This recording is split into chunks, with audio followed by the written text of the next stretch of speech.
आपका फायदा क्या है। सिलेबस भी कंप्लीट होगा, उसके बाद आपका रिवीजन भी होगा, क्वेश्चन प्रैक्टिस भी हम करेंगे। हाफ ईयरली में ना स्कोर करना मामूली बात है, बहुत मामूली बात है। आपकी एनसीईआरटी खुली पड़ी है, उसके साइड। हेलो दोस्तों, कैसे हो आप लोग। आशा है कि आप सभी स्वस्थ होंगे, मस्त होंगे और अपने अपने एग्जाम्स में व्यस्त होंगे।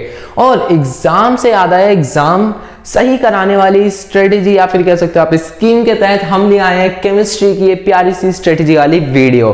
और इस स्ट्रेटेजी के तहत आपके ना सिर्फ चैप्टर, ये जो चैप्टर लिखे पड़े हैं ये कंप्लीट होंगे, आपका सिलेबस भी कंप्लीट होगा, उसके बाद आपका रिवीजन भी होगा, क्वेश्चन प्रैक्टिस भी हम करेंगे। ठीक, क्वेश्चन प्रैक्टिस भी आपकी इस स्ट्रेटजी में कवर हो जाएगी। तो चलिए शुरू करते हैं बिना किसी देरी के इस प्यारी सी वीडियो को। तो देखिए केमिस्ट्री में हमारा सिलेबस कितना आ रहा है। हाफ ईयरली की बात कर रहा हूं मैं, जो 5 चैप्टर हमारे आ रहे हैं, चैप्टर नंबर 1, 2, 3, 4, 5। Chapter number 1 है some basic concepts of chemistry, then structure of atom, then classification of elements and periodicity in properties. उसके बाद chemical bonding and molecular structure and redox reaction. अब हमारे पास देखते हैं कि तो हमारा हो गया सिलेबस, हमने देख लिया कि हमें टास्क कौन कौन से करने हैं। ये 5 चैप्टर हमें कंप्लीट करने हैं एग्जाम से पहले, यानी 16 तारीख से पहले। अब हमारा आज कितनी तारीख है, आज है हमारे 10 तारीख है और पेपर की तारीख कब है, 16। तो हमारे पास दिन कितने हैं, एक आज का दिन है, अभी गया थोड़ी है, गुजरा थोड़ी है, आज का दिन, आज का पूरा दिन बचा है आपके पास, ठीक है। फिर 10 तारीख बची है, 11, 12, 13, 14 और 15। अगर आपका मॉर्निंग शिफ्ट का है, अगर आपका मॉर्निंग शिफ्ट का आप कह सकते स्कूल है, तो आपके पास 16 तारीख को तो सुबह एग्जाम है, सुबह जल्दी उठ के पढ़ना चाहो तो 16 आप लगा सकते हो। और अगर आपको इवनिंग है तो आपके पास तो पूरी दोपहर पड़ी है, 2 बजे तक का टाइम है। सुबह जल्दी उठो, 2 बजे तक कम से कम 6 से 7 घंटे की स्टडी तो करके ही जाओ 16 तारीख को, ठीक, मेरी अगर मान लो तो। बाकी 15 तारीख तक भी आपका सिलेबस हो जाएगा। अब कैसे होगा वो करते हैं हम। सबसे पहले हम 10 तारीख को क्या क्या उठाने वाले हैं, हम इजी करेंगे। हमारा जो सबसे पहली बात मैं आपको बता दूं, सबसे इफेक्टिव तरीका होता है पढ़ने का इजी से मीडियम देन हार्ड। ये सबसे इफेक्टिव तरीका होता है। क्यों? क्योंकि अगर आप मीडियम उठाने बैठ जाओगे आप बोर हो जाओगे, आप हार्ड उठाने बैठ जाओगे आप भाई गिव अप कर दोगे कि नहीं हो रहा हमसे। लेकिन जब आप इजी उठाओगे तब आपको देखा यार ये चीज़ें तो मेरे को आती हैं, आपका इंटरेस्ट बिल्ड होगा, फिर आप मीडियम पे जाओगे और मीडियम को भी धीरे धीरे टैकल कर दोगे, फिर आप आ जाओगे हार्ड पे। अब हार्ड कहने को वो हार्ड है लेकिन आपको अब लगेगा नहीं। क्यों? क्योंकि आप सीढ़ी बाय सीढ़ी चढ़ते हुए आ रहे हो। अब आपको ये लगेगा कि आपने जो यहाँ सीढ़ी चढ़ी थी वही आपको लगेगा कि मैं वही सीढ़ी यहाँ पे चढ़ रहा हूँ। आपको ज़्यादा दिक्कत यहाँ पे होगी नहीं अगर आप ऐसे पढ़ोगे कि easy then medium then hard. तो वही चीज़ हम यहाँ पे भी करने वाले हैं। सबसे पहले 10 तारीख को यानी आज के दिन हम करेंगे रीडिंग, एनसीईआरटी रीडिंग। सबसे पहले चैप्टर नंबर 1 और चैप्टर नंबर 7 10 तारीख का हमारा टास्क है, चैप्टर नंबर 1 और चैप्टर नंबर 7, ठीक। फिर 11 तारीख को क्या करना है, 11 तारीख को आपको करना है इन्हीं चैप्टर्स के क्वेश्चंस। इन्हीं चैप्टर्स के क्या करने हैं, क्वेश्चंस। अब क्वेश्चंस कहाँ से करने हैं, चैप्टर करना कैसे है, आखिर वो सारी चीजें बताऊंगा, पहले आप टास्क सुन लो। फिर आपका आता है 12 तारीख। अब हमारे पास चैप्टर नंबर 1 हो गया, 7 हो गया। हमने देखो एक some basic concepts of chemistry easy chapter तो है लेकिन अपने आप में काफ़ी बड़ा चैप्टर है, तो उसके साथ हमने उठाया एक छोटे चैप्टर, क्योंकि 2 दिन हमारे पास 2 दिन में तो कम से कम 2 चैप्टर तो उठाए हम, ठीक। तो चैप्टर नंबर 1 और चैप्टर नंबर 7 हमने करा। फिर 12 तारीख को तो हमारे चैप्टर नंबर 1 और 7 10 और 11 तारीख को कंप्लीट हो जाएंगे। अगेन कैसे होंगे, क्या करना है, सारी चीज़ें बताऊंगा, पहले आराम से सुनो, पेशेंस रखो, ठीक। फिर 12 तारीख को क्या करना है, आपको उठाना है चैप्टर नंबर 2। अब ये मीडियम है, चैप्टर नंबर 2 थोड़ा लेंथी भी है और हार्ड भी है। हार्ड भी क्या कह लो, मीडियम ही कह लो। हार्ड तो ये हमारा केमिकल बॉन्डिंग वाला, ठीक। तो चैप्टर नंबर 2 और 3, अब ये सीक्वेंस में क्यों चला अभी बताऊंगा आपको। अब यहाँ पे लिख लो चैप्टर नंबर 2 और चैप्टर नंबर 3, ये आपको 12 तारीख को करने और फिर इनके क्वेश्चंस करने हैं आपको 13 तारीख को, ठीक है।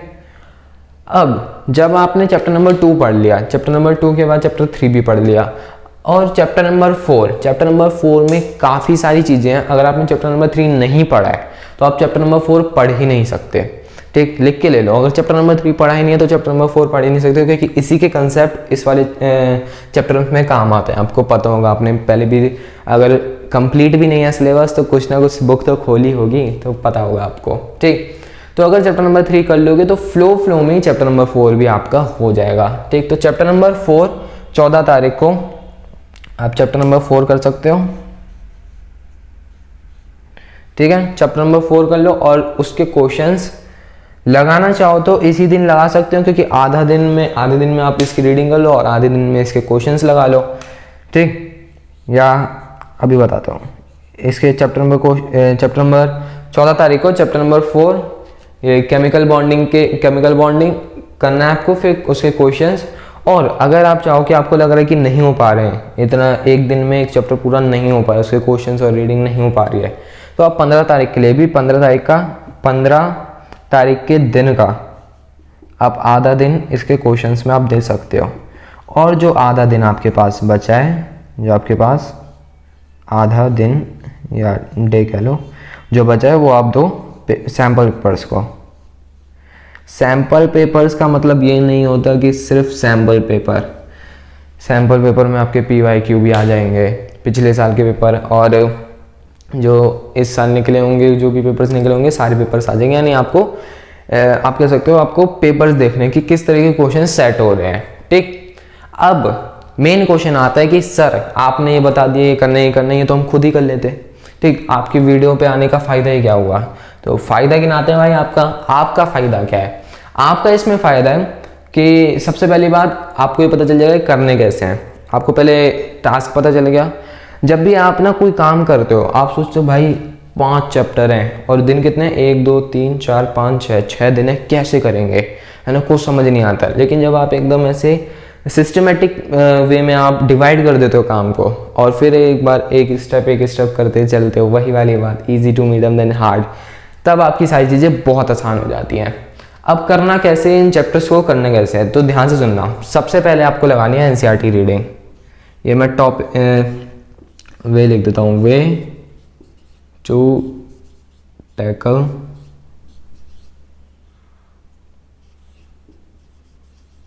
एग्जाम। ये काम करते हैं ब्लैक, यस,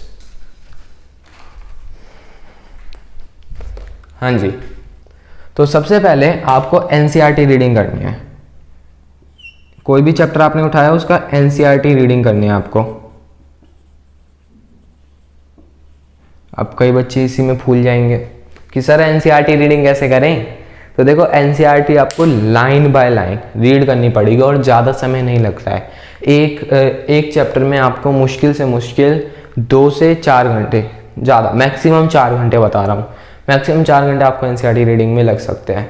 और आपके पास सिर्फ 10 तारीख को आपको सिर्फ रीडिंग ही करनी है, चैप्टर नंबर 1 की भी और चैप्टर नंबर 7 की भी। ठीक, तो चैप्टर नंबर 1 और चैप्टर नंबर 7 की आपको रीडिंग करनी है। और रीडिंग ये नहीं कि सिर्फ पढ़े जा रहे हो कि हाँ रेडॉक्स रिएक्शन है, ये रिएक्शन, आपको सारी चीज़ें पता होनी चाहिए। अब आपको कैसे पता होगा कि हमने चैप्टर करा है, आपको फील कैसे आएगी? आपको तो लगेगा ना कि सिर्फ भाई मैं तो रीड करके हट गया, मैंने कुछ याद तो करा ही नहीं। तो वही बताते हैं अभी। NCERT जब रीड करोगे ना, जैसे मान लो ये आपकी NCERT खुली पड़ी है, उसके साइड में एक 10-20 रुपए की कॉपी आती है पतली सी, यहाँ पे है क्या, नहीं रखी नहीं है इधर, 10-20 रुपए की कॉपी आती है पतली सी, वो ले लेना और उसमें बुलेट पॉइंट्स बनाना। और बुलेट पॉइंट्स में अब काफ़ी बच्चे होते हैं, मैंने देखे हैं कि केमिस्ट्री पढ़ रहे हैं, अब उसके साथ साथ जो उनको इम्पोर्टेंट लगता चले जा रहे हैं वो लिखते चले जा रहे हैं। अब काफ़ी बच्चे बोलेंगे सर हमें तो सारी चीज़ें इंपॉर्टेंट लग रही है, तो सारी चीज़ें तो नहीं लिख सकते आप, सिंपल सी बात है। जो आपको लग रहा है कि हाँ ये एक चीज़ का मतलब 1 मार्क्स में आ सकता है और मैं भूल सकता हूँ, ठीक, जो चीज़ आपको लग रहा है कि मैं भूल सकता हूँ वो आप उसमें लिख दो, या फिर जो चीज़ आप पढ़ते चले जा रहे हो वो आप लिख दो। कि जैसे मान लो रेडॉक्स रिएक्शन में पढ़ रहे हो तो रेडॉक्स रिएक्शन में बैलेंस करने के क्या रूल हैं, 4 रूल हैं, 4 लाइन में, यानी 4 बुलेट पॉइंट्स में ख़त्म। ठीक, केमिस्ट्री की डेफिनेशन आ जाएगी। ठीक, फिर उसके बाद ऐसे ही चलते चले जाएंगे। और आपका मैक्स टू मैक्स जो 10 या 20 रुपए की जो कॉपी होगी उसके 3 पन्नों में एक चैप्टर आ जाना चाहिए। ये आपके लिमिट होनी चाहिए, ठीक। तो यानी आपको साथ के साथ बुलेट पॉइंट्स भी बनाने हैं। इन्हें नोट्स मत मानना, पहले कह रहा हूँ, नोट्स बनाने बैठ गए तो भाई आपका एक चैप्टर भी आपका 2 दिन में नहीं हो पाएगा। नोट्स बनाने के लिए समय चाहिए होता है, जो कि आपने निकाल दिया है, ठीक। तो बुलेट पॉइंट्स आपको बनाने हैं। बुलेट पॉइंट्स मतलब जैसे कि अभी मैंने बताया, ठीक। फिर अब एनसीईआरटी रीडिंग का लिए आपने बुलेट पॉइंट्स बना लिए। अब यहाँ पे आपका चैप्टर हो जाता है समाप्त। अब चैप्टर समाप्त हो गया, आपने कहा सर मैंने पढ़ तो लिया लेकिन मेरे को पता कैसे चलेगा कि मेरे को वो चैप्टर आता भी है कि नहीं आता। तो सिंपल सी बात है, आपको लेना है अपना टेस्ट। और टेस्ट कैसे लोगे, वो आप लोगे क्वेश्चंस करके। तो यानी 10 तारीख को अगर आप चैप्टर 1 और चैप्टर 7 इस तरीके से पढ़ लेते हो, देन आपको 11 तारीख को चैप्टर नंबर 1 और चैप्टर नंबर 7 के एनसीईआरटी के इंडेक्स क्वेश्चन और back exercise question, back exercise के क्वेश्चंस ये आपको लगाने हैं। यानी एनसीईआरटी के इंडेक्स क्वेश्चन भी और बैक एक्सरसाइज के क्वेश्चन भी आपको लगाने हैं। अब कई बच्चे बोलेंगे कि बच्चे बोलते ही हैं हमेशा कि सर ये बैक एक्सरसाइज के क्वेश्चन तो बहुत सारे हैं, 70 क्वेश्चन है, कैसे लगाएंगे। तो अरे भाई सुनो, आपके पास पूरा दिन है, पूरे दिन में आप 2 चैप्टर के क्वेश्चन नहीं लगा पाओगे हैं, फिर करोगे क्या आप, ठीक। तो अगर एक दिन में आप 2 चैप्टर के क्वेश्चन नहीं लगा पा रहे तो क्या करोगे फिर आप। तो आपको समझ गए ना कैसे करना है। एक दिन जैसे 10वीं तारीख को चैप्टर 1 और 7 के एनसीईआरटी रीडिंग कर लिया और बुलेट पॉइंट्स बना लिए, ठीक। अब बुलेट पॉइंट्स का भी भाई फायदा है, अब बुलेट पॉइंट नहीं बनाओगे तो आपका नुकसान है। अब बताऊंगा भी कैसे। 11 तारीख को आपने कर लिए क्वेश्चंस कर लिया, और वो भी कौन से क्वेश्चन करें, इंडेक्स और बैक एक्सरसाइज सब। आप बोलेंगे, कई बच्चे बोलेंगे कि सर बाहर से क्वेश्चन बनते हैं, बाहर के क्वेश्चन तो आए नहीं, बाहर के क्वेश्चन तो हमने करे ही नहीं, तो हमें लेवल कैसे पता लगेगा। मैं बता रहा हूँ, एनसीईआरटी अगर आपने कर ली, केमिस्ट्री की अगर एनसीईआरटी भी आपने कर ली, तो आप नीट के लेवल तक के लिए भी तैयार हो जाओगे। लेकिन अच्छे से करना है हर एक क्वेश्चन, कोई भी क्वेश्चन छोड़ना नहीं है। और जो एनसीईआरटी के जैसे मान लो 70 क्वेश्चन है, तो लास्ट के जो क्वेश्चंस होते हैं ना, कुछ 5-10 क्वेश्चन जितने भी हैं, जो लास्ट के क्वेश्चंस हैं, उनको भूल के भी स्किप मत करना, वो ही आ जाते हैं एग्जाम में 5-5 नंबर के, ठीक। 5-5, 3-3 ऐसे नंबर में वही क्वेश्चन उठ के आ जाते हैं। और एनसीईआरटी में जब आप रीड करोगे तो कहीं कुछ ग्राफ बनी होगी, कोई टेबल बनी होगी, ठीक, कोई टेबल बनी होगी, उनको अपनी बुलेट पॉइंट्स में जरूर ऐड करना। इससे क्या होगा, आपको पहली बात वो टेबल और वो ग्राफ याद होंगे। और अगर ग्राफ के पीछे कोई लॉजिक है तो लॉजिक को भी देखना, उनको लिखने की कोशिश करना, उनको थ्योरी में अपने हिसाब से लिखने की कोशिश करना है कि हाँ ये ग्राफ का अगर ये जैसे ग्राफ है, ये ग्राफ अगर ये सीधा जा रहा है फिर नीचे आ रहा है तो ये नीचे क्यों आया, ये ऊपर ही क्यों नहीं गया, ठीक। तो ये आपको लिखने की, ये थ्योरी बेस्ड क्वेश्चंस हो जाते हैं, तो ये आपको लिखने की कोशिश करनी है। इनमें से केस बेस्ड बनती है स्टडी, है ना। पिछले साल भी एक ग्राफ की केस बेस्ड स्टडी आई थी, ठीक।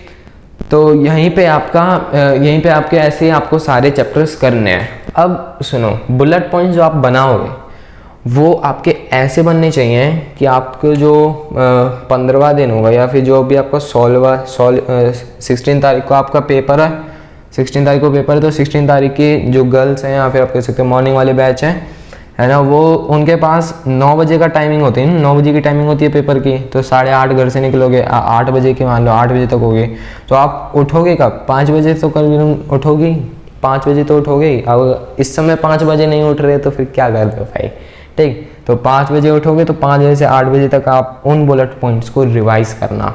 इससे क्या होगा, आपका पहली बात तो चैप्टर जो है वो काफ़ी शॉर्ट में निपटेगा। अगर आप अपने नोट्स उठाने बैठ जाए, एग्जाम से पहले नोट्स उठाने बैठ गए, नोट्स की इतनी मोटी कॉपी होती है, इसलिए एनसीईआरटी पढ़ लेते हैं, एनसीईआरटी के बराबर कॉपी बन जाती है, ठीक। तो बुलेट पॉइंट में क्या होगा, आपको तो एक तो ईजी लगेगा, 3 पन्ने में एक चैप्टर आ रहा है, सीधा आपने 3 पन्ने वो पढ़ लिए और आपका चैप्टर हो गया फिनिश। और टेबल्स, ग्राफ्स वगैरह जो मैंने आपको ऐड करवाए थे वो भी आपके उसमें ऐड हो जाएंगे।